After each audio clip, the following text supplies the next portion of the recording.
Hey everyone, Anthony Scott here at ToyHypeUSA.com. Today we are taking a look at Hasbro's newly released Transformers Legacy United Leader Class Overcharge figure, which is new for 2025. Special shout out and thank you to site sponsor BigBadToyStore for sending him along for a review. It's greatly appreciated. To buy him, please use our hyperlinks off of ToyHypeUSA.com. We would greatly appreciate that. Or use the links right below in the YouTube description. Overcharge comes in a window box, which is plasticless, so there's no plastic protective here. You can touch this figure. I really like the windowless. It's better for recycling. And here is a look at the side with images of the character. Phenomenal artwork. On the other side, you have a look at additional characters. We've seen this artwork before. On the back, it reveals he is a triple changer. He can transform from robot to jet to tank mode, 3-in-1, which is pretty cool. It also specifies the amount of steps it takes, 32 steps, 29 steps for the transformation. And he comes with additional accessories. You can place these red blasters right there, right on his hands, or on the side in tank mode. I am going to open up this figure now, and let's take a closer look. Before I dive into the review for Overcharge, let's take a look at the instructions. There is a look at the front. It opens as shown. And here is your look. So, as you can see, it specifies where the accessories go. There is a closer look. It can be stored in his hand, on his back there. And these blasters can be placed on his hand. And here is a look at the transformation.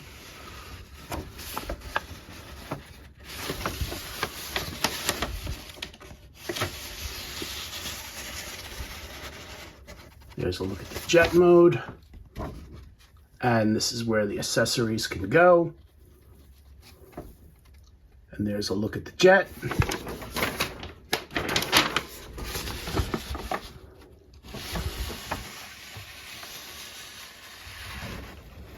This is the transformation into the tank.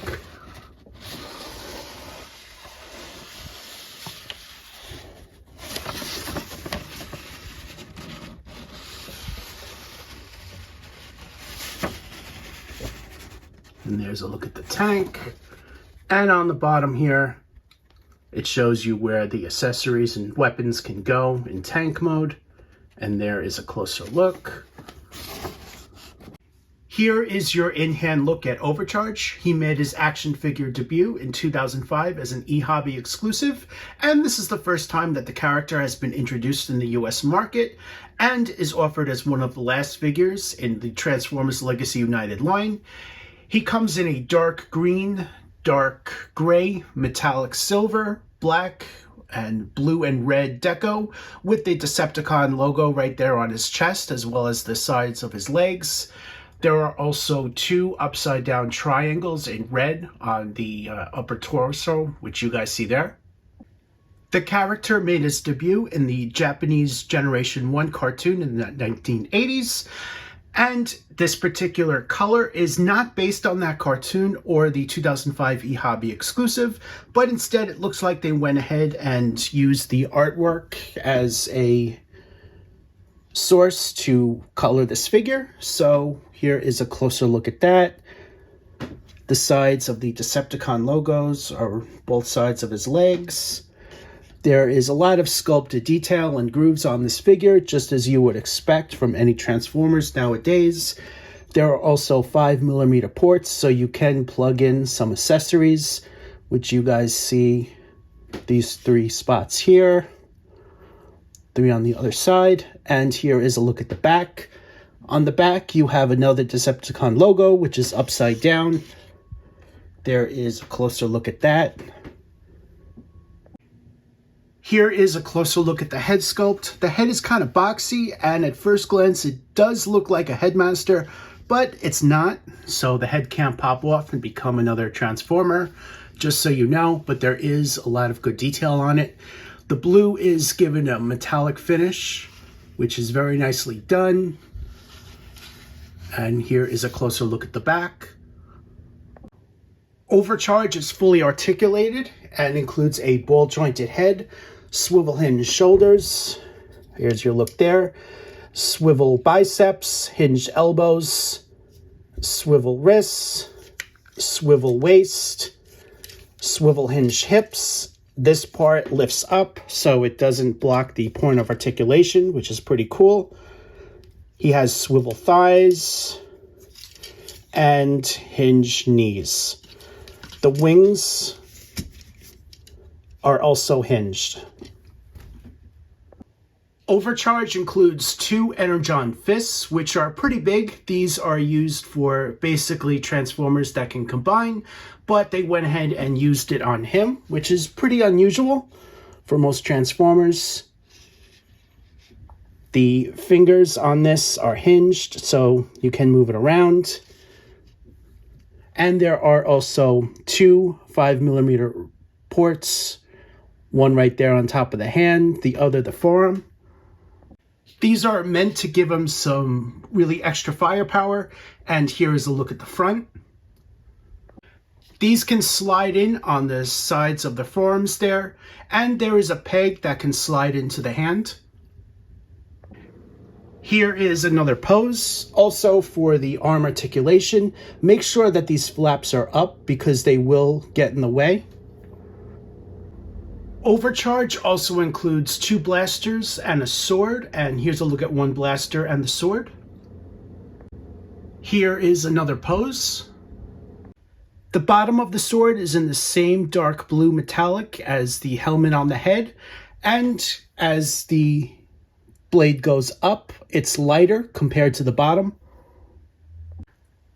The sword can also be placed on the side of the forearm. Again, there's a 5mm port that you can plug accessories in, and here is a look at that.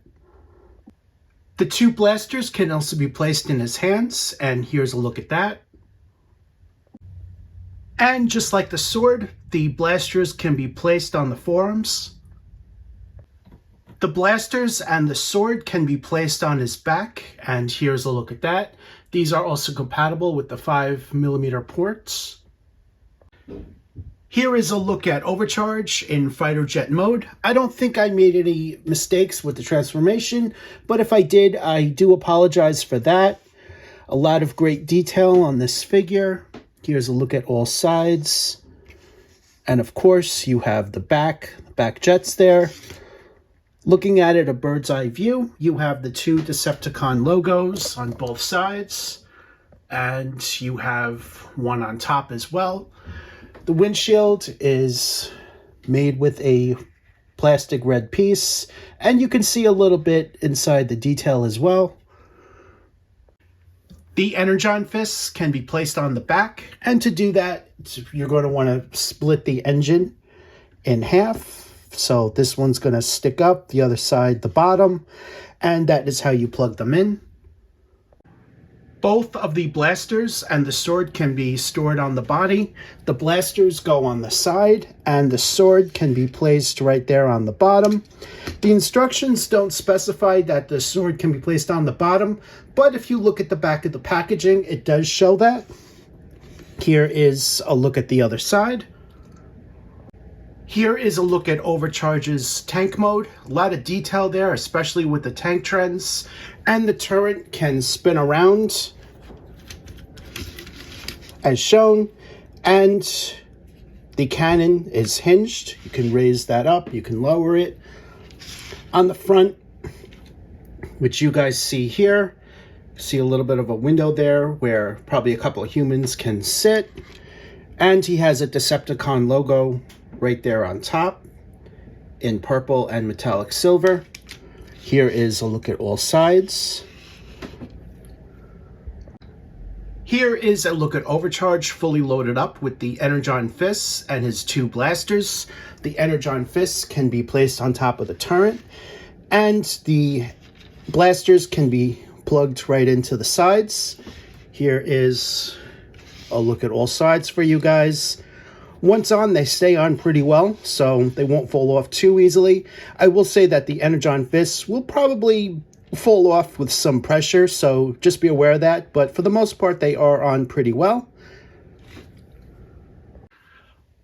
And if you choose, you can place the sword on top as shown. Overall, Overcharge is a great figure I think fans are going to love. There's a lot of fun detail with this figure, great accessories, and really good character likeness. I actually prefer the card art deco that they chose over the animation or the vintage toy from 2005. I just think it looks better for the character, so the designers made a really good decision with that. He's also pretty complex to transform, so you're going to need an adult's hand, as well as some knowledge about Transformers, how this works, basically. You're going to need some experience to transform him. You can grab them now at site sponsor BigBadToyStore. Please use our hyperlinks off of ToyHypeUSA.com or the links right in the YouTube description below. Special shout out and thank you to them once again for sending him along for review. I am Anthony Scott. Thank you for watching this video, and stay tuned for more news and reviews.